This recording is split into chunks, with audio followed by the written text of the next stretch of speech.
ज्ञान यज्ञ की इस अनोखी कक्षा में आपका स्वागत है। मैं हूँ आरती। चलिए शुरू करते हैं आज का अध्याय।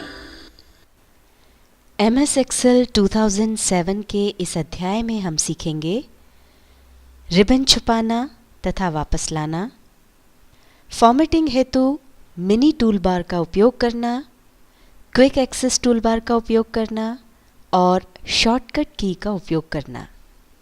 आइए सबसे पहले हम आपको बताते हैं रिबन हाइड करना। हम आपको पहले भी ये संक्षिप्त में बता चुके हैं। आज हम इसी कार्य को अलग तरीके से करना सीखते हैं। अगर हम रिबन को छुपाना चाहते हैं तो हम किसी भी टैब पर डबल क्लिक करेंगे। ये देखिए रिबन जो है वो हाइड हो गई है और अब सिर्फ टैब्स के नाम यहाँ पर दिखाई दे रहे हैं, डिटेल्स नहीं। और अगर हमें रिबन को अनहाइड करना है तो फिर हम किसी भी टैब पर डबल क्लिक करेंगे। ये देखिए रिबन वापस आ गई है। टैब्स की डिटेल्स भी यहाँ पर दिखाई दे रही हैं। अगर हम चाहते हैं कि रिबन के साथ टैब्स भी हाइड हो जाएं, तो उसके लिए हम व्यू पर जाकर फुल स्क्रीन पर क्लिक करेंगे। ये देखिए यहाँ से टैब्स, उनकी डिटेल्स सब हाइड हो गए हैं। अब अगर हमें नॉर्मल स्क्रीन वापस चाहिए तो एस्केप बटन प्रेस करेंगे। उसको प्रेस करते ही ये देखिए वापस से रिबन, टैब्स, उनकी डिटेल्स, ये सब कुछ वापस आ गए हैं। अब हम आपको बताते हैं फॉर्मेटिंग से रिलेटेड कुछ ट्रिक्स। अभी तक हम होम टैब में जाकर के फॉन्ट का स्टाइल, कलर, अलाइनमेंट इत्यादि बदलते थे, किंतु फॉर्मेटिंग करने के लिए हमारे पास रिबन के अलावा एक छोटा सा ऑप्शन और भी है, और वो है mini tool bar. Mini tool bar के लिए हमें सेल पर जाकर बस राइट क्लिक करना है और देखिए ये मिनी टूल बार हमारे सामने आ गया। अब इसमें फॉर्मेटिंग के ऑप्शंस दिए हुए हैं जिसकी सहायता से हम फॉर्मेटिंग संबंधित कार्य शीघ्रता से कर सकते हैं। आप यहाँ देख सकते हैं इस मिनी टूल बार में फॉर्मेटिंग के बेसिक ऑप्शंस जैसे फॉन्ट, साइज, कलर, अलाइनमेंट इत्यादि मिल जाते हैं। इनमें से जिस भी ऑप्शन की हमें ज़रूरत हो वो हम यहीं से यूज़ कर सकते हैं।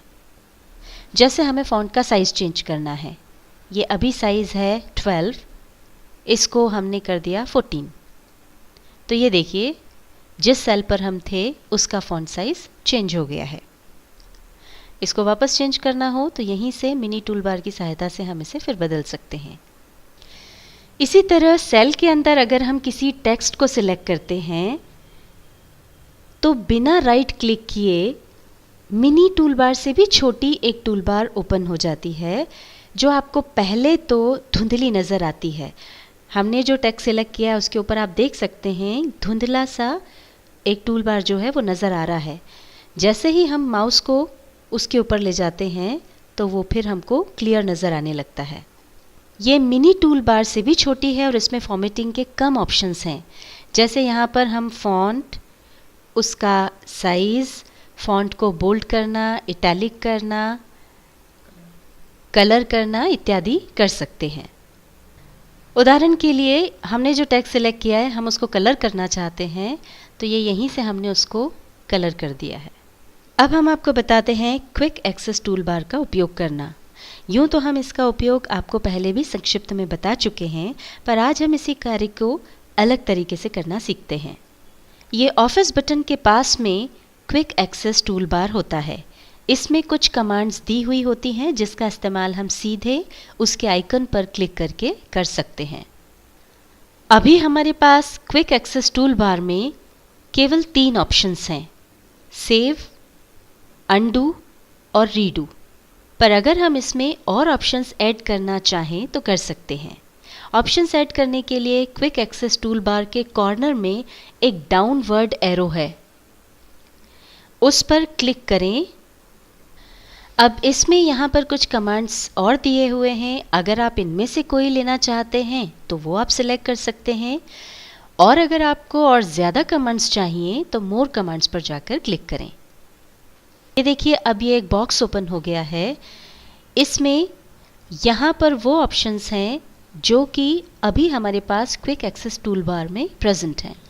और ये वो ऑप्शंस हैं, या हम यूँ कह सकते हैं ये उन ऑप्शंस की लिस्ट है जिनमें से हम और ऑप्शंस को लेकर के यहाँ पर ऐड कर सकते हैं। जो भी ऑप्शन हमें चाहिए उस पर हम क्लिक करेंगे। जैसे हमने चुना डिलीट शीट कॉलम्स, इसको सिलेक्ट किया और अब हम ऐड पर क्लिक कर देंगे। ये जैसे ही ऐड पर क्लिक किया, ये देखिए ये ऑप्शन यहाँ पर आ गया। इस तरह से जो भी ऑप्शंस आपको चाहिए उन्हें आप सिलेक्ट करके ऐड करते जाएं। ये देखिए सारे ऑप्शंस यहाँ पर ऐड हो गए हैं। जो भी ऑप्शंस आपको चाहिए वो जब आपने ऐड कर लिए हों तब ओके पर क्लिक कर दें। अब आप देख सकते हैं क्विक एक्सेस टूल बार में जो भी ऑप्शंस हमने ऐड किए थे वो सब यहाँ पर आ गए हैं। इससे हमारा काम आसान हो जाएगा। हमें बार बार रिबन में जाकर एक ही काम करने की ज़रूरत नहीं है। बस क्विक एक्सेस टूल बार में उस ऑप्शन पर एक क्लिक करें और आपका काम हो जाएगा।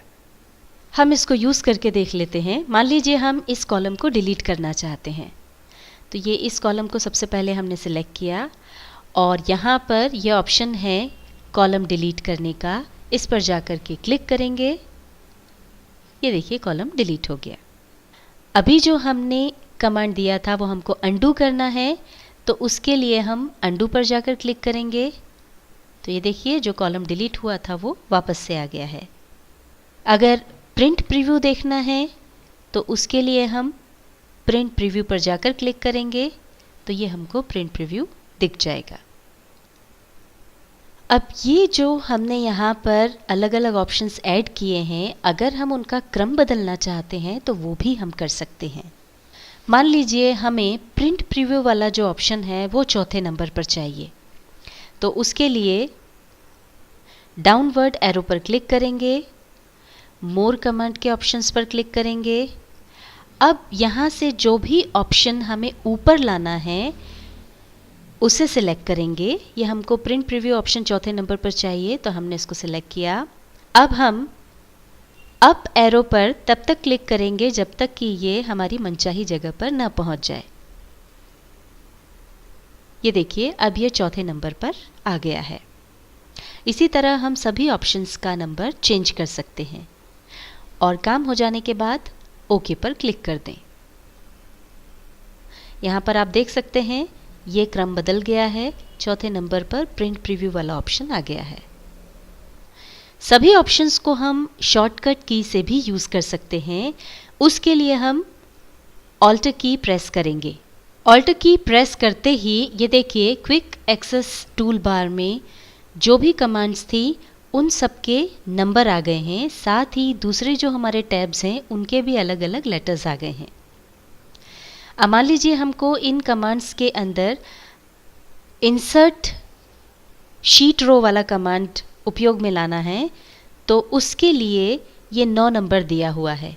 अब हम 9 नंबर अगर प्रेस करेंगे तो ये देखिए एक और रो जो है वो यहाँ पर इंसर्ट हो गई। अब देखिए ये जो रो इंसर्ट हुई है इसको हमको डिलीट करना है, तो उसके लिए ऑल्ट की प्रेस करेंगे। तो उसके लिए जो ऑप्शन है वो 6 नंबर पर है। हम 6 नंबर की प्रेस करेंगे। ये देखिए रो जो है वो डिलीट हो गई।